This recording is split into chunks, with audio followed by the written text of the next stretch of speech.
चलिए स्टार्ट कीजिए। बताना है रेटिनॉल, रेटिनॉल किस विटामिन का रासायनिक नाम है? ए का। ए का रासायनिक नाम रेटिनॉल है। कैल्सीफेरॉल का संबंध विटामिन डी। विटामिन डी का रासायनिक नाम कैल्सीफेरॉल। टोकोफेरॉल किसका रासायनिक नाम है? विटामिन ई का। अच्छा, ब्यूटी विटामिन किसे कहा जाता है? ई को। क्योंकि एक गाना सुने होइएगा गोविंदा का।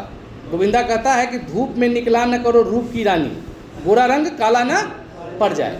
इसका मतलब समझे, ऊपर वाली का व्यक्ति है, वो आपको बताना चाह रहा है कि जब आप गर्मी में जाते हैं या अधिक उष्मा होगा, हीट होगा, तो विटामिन के जो है वह अपने आप क्षरित हो जाएगा। इसलिए हीट से और उष्मा से क्या करना है? बचना है, और नहीं तो विटामिन गिलाओ, ब्यूटी जो है उसे खत्म हो जाए। तो ब्यूटी विटामिन किसे कहा गया है? ई को कहा गया है। आगे बताएंगे। टोकोफेरॉल किसका रासायनिक नाम है? विटामिन ई का। फिलोक्विनोन किसे कहा गया है? विटामिन ए को कहा गया है। एस्कॉर्बिक एसिड किस विटामिन का रासायनिक नाम? विटामिन सी का। किस विटामिन को फॉलिक अम्ल कहा जाता है? तो फॉलिक अम्ल जो है विटामिन B11 और B9 दोनों को कहा जाता है। दुनिया के कुछ देश विटामिन B11 को भी फॉलिक एसिड मानते हैं और दुनिया के कुछ देश जो हैं वह B9 को फॉलिक एसिड मानते हैं, जबकि B11 के लिए सैलिक एसिड का प्रयोग किया जाता है।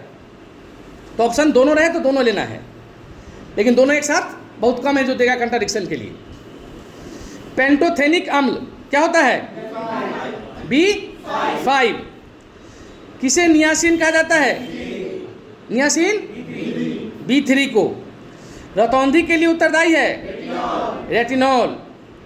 ऑस्टियोमलेशिया नामक बीमारी किसकी कमी से होता है? कैल्सीफेरॉल। और कैल्सीफेरॉल कहे तो कौन सा विटामिन? बांझपन के लिए उत्तरदायी टोकोफेरॉल। टोकोफेरॉल किस विटामिन का नाम? ई का। तो क्वेश्चन पूछता है कि बांझपन के लिए कौन सा विटामिन उत्तरदायी होता है? ई।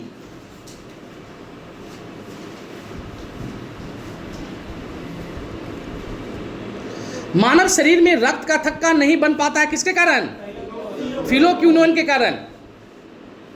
जीरोप्थेल्मिया के लिए उत्तरदायी कारक रेटिनॉल। एस्कर्वी नामक बीमारी के लिए उत्तरदायी एस्कॉर्बिक एसिड। मैग्नीफेरा इंडिका किसका वैज्ञानिक नाम है? आम का। राना टिग्रिना किसका वैज्ञानिक नाम है?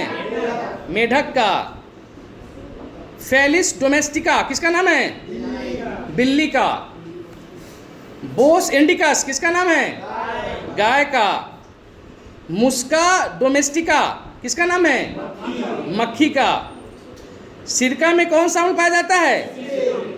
सिरका में एसिटिक अम्ल। चींटी की डंक में पाया जाने वाला अम्ल मेथोनोइक अम्ल। कैसा लगता है इसका डंक? खट्टा। कभी आम के पेड़ पर चढ़े हैं? तो आम के पेड़ पर जो चींटी रहा होगा, तो कभी काल होता है कि चींटी जब देह पर गिरने लगता है तो का वो मुंह में चल जाता है, नहीं तो उसका टेस्ट आपको खट्टा टाइप का लगता है। हम लोग बचपन में थोड़ा सा अनुभव किए हुए हैं, इसलिए बता रहे हैं। खाए नहीं है, अपने आप मुंह में चल जाता है। ज़्यादा जब चींटी गिरने लगेगा देह पर ना, तो एक आध चींटी मुंह में चल जाता है।